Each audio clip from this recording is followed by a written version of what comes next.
Sometimes it don't make no sense. Does it really have to?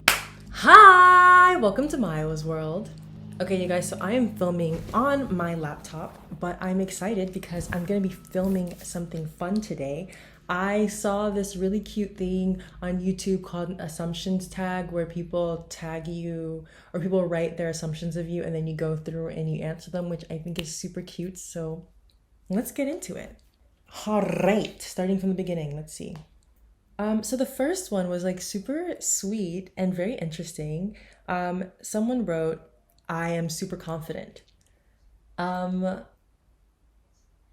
you know, when I read this, I thought it was interesting because I don't think in those terms. Like if I do something, I don't think like, oh, I'm so confident right now.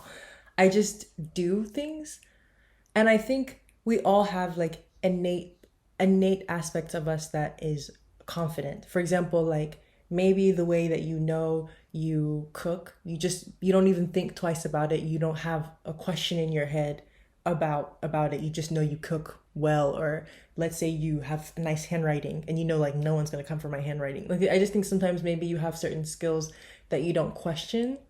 I think a lot of times with confidence, I feel like sometimes the more you think you put too much pressure on it, sometimes the less confident you'll feel. That makes sense. Like I feel when I'm on stage, like doing stand up, as soon as I'm on stage, I feel very confident because for me in my head, I'm just speaking my truth. I'm just being honest and I talk the way I talk to y'all or like my best friends. So I feel very comfortable. But then the minute I think like, am I funny? Or like I'm trying to release content and I'm like, is this good? Then like my confidence starts to deteriorate. But I think maybe innately there are certain things that I do or I express about myself that I don't really think much about. And then certain things that I have a lot of insecurity about. As some of you guys who follow me on Instagram know, I feel a lot of anxiety around publishing my stand-up material for many reasons. One of them being that it's on the fucking internet forever. And like for some reason that just like freaks me out. Even though, like I said, I have videos of me talking about my vagina. For some reason, stand-up makes me feel really like vulnerable. But that is like a when I do it, it's like really like I'm pushing myself because I have so much like self-doubt as when I'm editing my footage. I'm like, oh man, no one's gonna find this funny. Or are you sure you're funny? You know, the whole time I'm editing, it's just like self-doubt. Then as soon as I edit it, I'm like, oh yeah, I did it. Ah. So then I feel more confident about myself. So I guess to me, confidence is having that self doubt and pushing through. So every time I do something that feels very vulnerable, but then I do it anyway, in that little like sweet spot of a moment, I feel confident. But I wouldn't say I'm very confident. I think I'm a very like analytical person, so I'm also really like critical of myself. You know what I mean? So I have a lot of self doubt, but then I have this like I force myself to just live in my truth and like be honest. And you know, in some ways, I feel like I get some kind of like deep pleasure from being very honest. Like if everyone's saying something like really polite, there's a side of me that's like in my gut. It's like, go ahead and tell them that the fucking mac and cheese isn't good. You know, I wouldn't say that, but like I have this energy sometimes of like tell the truth, tell the truth. Like so, I think I'm really driven by honesty. So I wouldn't say I'm a very confident person, but I try to be a very honest person. So that translates. All right, second question. You are a light to be around. Um, I wonder if like I wasn't sure exactly of what that means. I think maybe I'm interpreting it like I'm easy to be around, or maybe I'm like good energy to be around.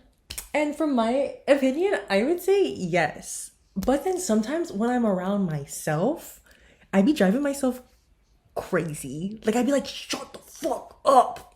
So it's kind of it's kind of hard. Maybe I'm a light to someone else, but sometimes to myself, I feel like I'm just like shh, stop talking. So sometimes my hair smells like rose water. I don't know what my hair smells like, but if it did smell like rose water, yes, hunty, let's get it. So someone wrote, you always seem so happy. How do you deal with unwanted emotions? I definitely wouldn't say that I'm always so happy. I think the art forms that I engage in are very joyous art forms. You know, like I do stand up comedy, which is like a lot of happiness, or it seems like a lot of happiness, or I dance, which is supposed to be a lot of happiness, or I make videos which is supposed to be a lot of happiness. But I think a lot of times the things that I do aren't even rooted from a place of happiness. It's rooted from a place of I'm thinking about it so much. Like when I get into a thought, I really think and I think and I think. I'm a thinker, you know what I mean? So I wouldn't say that's happy. I think maybe it is perceived as happy because you see me on stage, or you see me modeling, or you see me doing things that are very like kind of loud. But I think a lot of times those art forms come from a lot of different emotions. And like one thing I don't do is I don't push away any emotion. Like I literally, everything I feel, I go from that. I'm 100% feeling. Like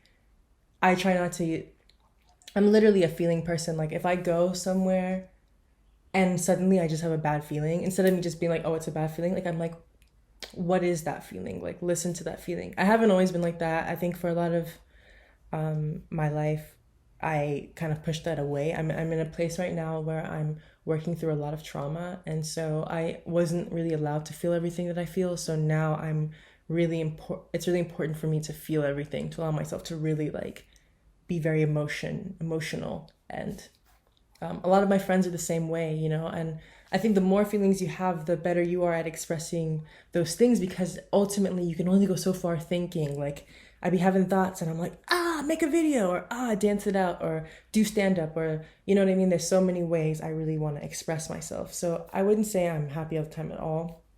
I don't think it'd be good to be happy all the time. I wouldn't like myself if I was. I'd be like, shut up, girl. We get it. You woke up and you slept 8 hours. You know what I mean? Like, what's next? Like, I wouldn't say I'm happy. I'm always happy, but I do.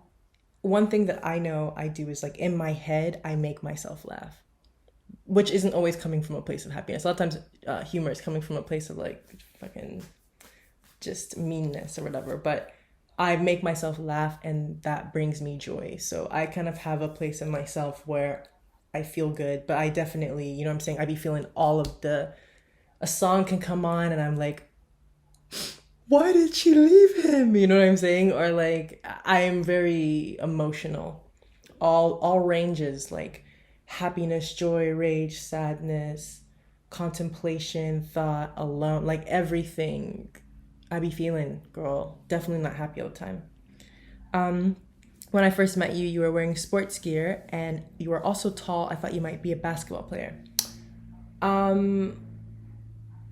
am tall. That is something that I wish more people knew about me. Because I don't know if you know what I'm saying? I need to like brag my height more. Your girl is 6 feet. Your girl's 5'11", but rounding up, I'm huge. I am a tall person. And when you saw me in the sports gear, I actually used to do kickboxing, and I used to kickbox 5 days a week. So I was consistently training. I was training all the time, which I had like a really interesting realization about this. I have always been a really good athlete. I did, you know, like I've been mad athletic, like from the age of like 5 to 10.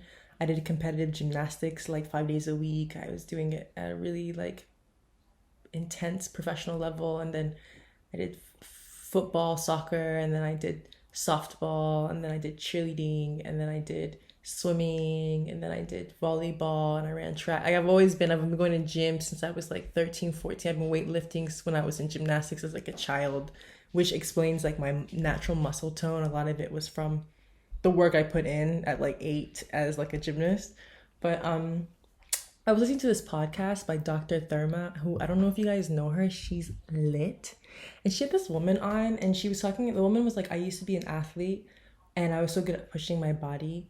And then I realized that, what did she say? She realized that the reason she could push her body was because in a lot of ways she felt disconnected from her body and she couldn't feel her whole body. And that's something that I'm really thinking about now, because as I'm working through a lot of trauma, a lot of pain, I feel a lot more, and I'm dancing more. Like I'm trying to get better at dance, and certain things I would do as a fighter and I wouldn't feel nothing.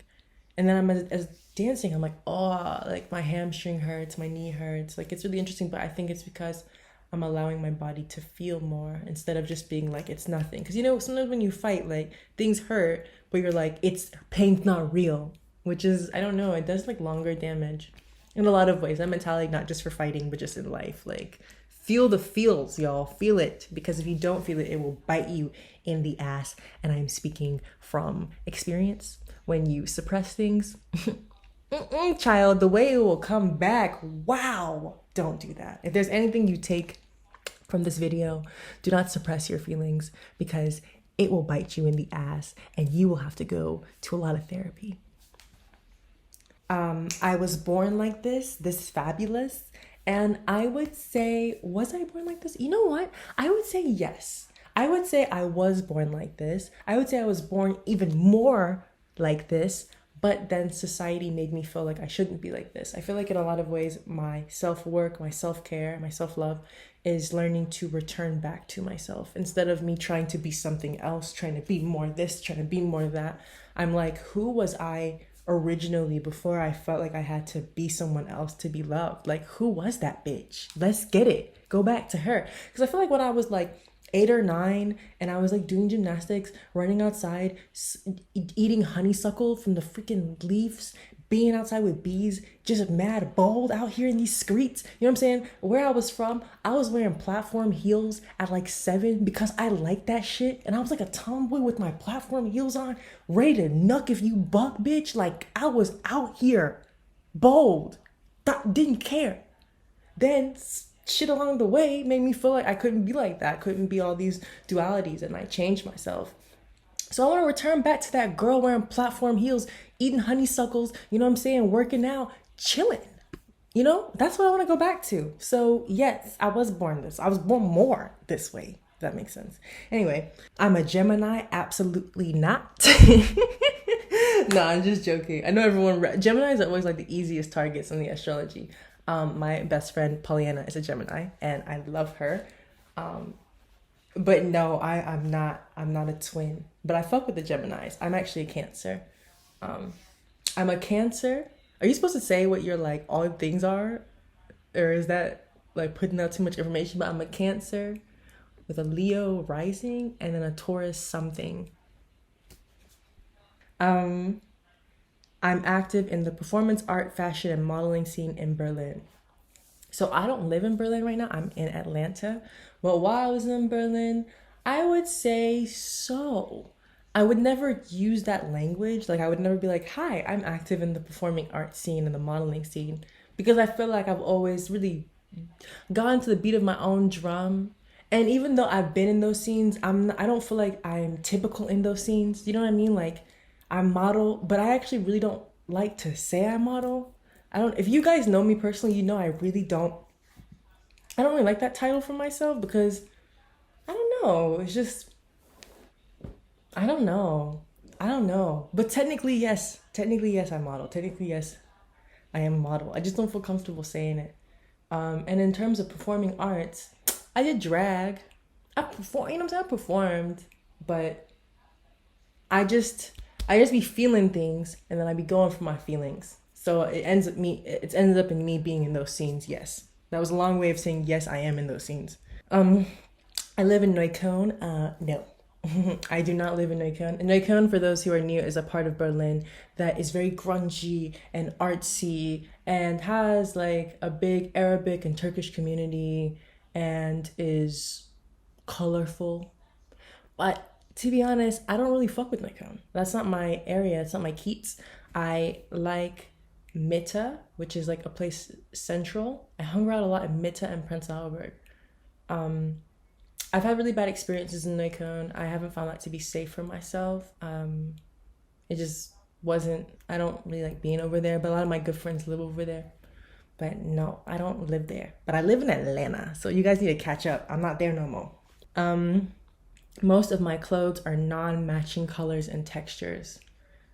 You know what I'm saying? A bitch likes to match too, though. You know what I'm saying? I'm not like, I like to not match, but I like to match too, you know? I don't know. Sometimes I feel like, you know, if you feel like you know me, I'm gonna switch it up. So if you think, oh, this girl loves non-matchy stuff, I'm gonna wear some matchy stuff, because, you know what I'm saying? She's diverse. She's versatile. So, yes. I do like that, though. I do like non-matchy things. I do like putting shit together. So this one says, I'm a free spirit, very comfortable in my skin and naturalness, and you love it and it fits me. thank you for that compliment. One thing that I think is really interesting to address is that even though I talk a lot about loving myself, accepting my body, knowing, hey, I have body hair, this is who I am, I don't want to change myself, my hair grows like this. Of course I have moments of doubt.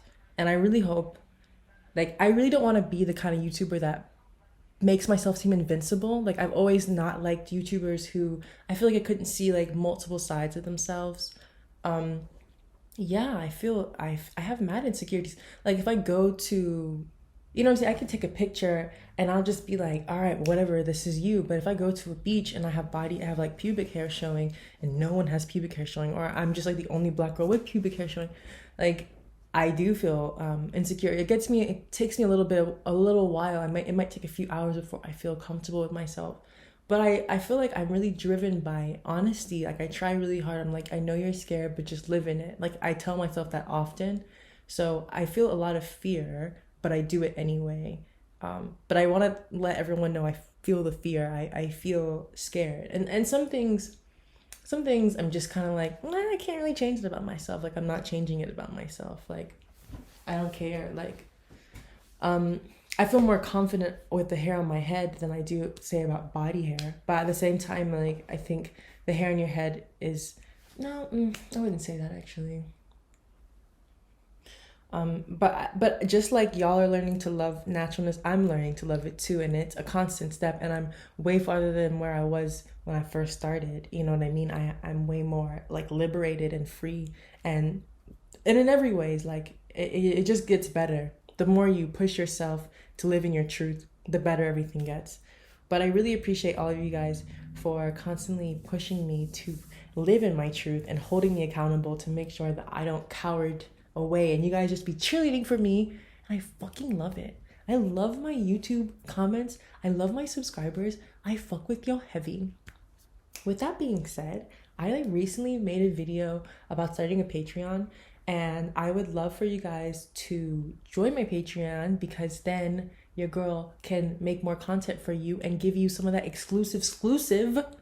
Yes. And was there anything else? Did I answer everything? Let me check. So that's all the questions. I am in a really productive space in my life right now because I feel healthy and good. So if you guys want to like suggest videos that I can either make on here or on my Patreon, I would deeply appreciate it. So have a great day. Thank you. Have a good day. No, have a good day. Choose. Does it really have to?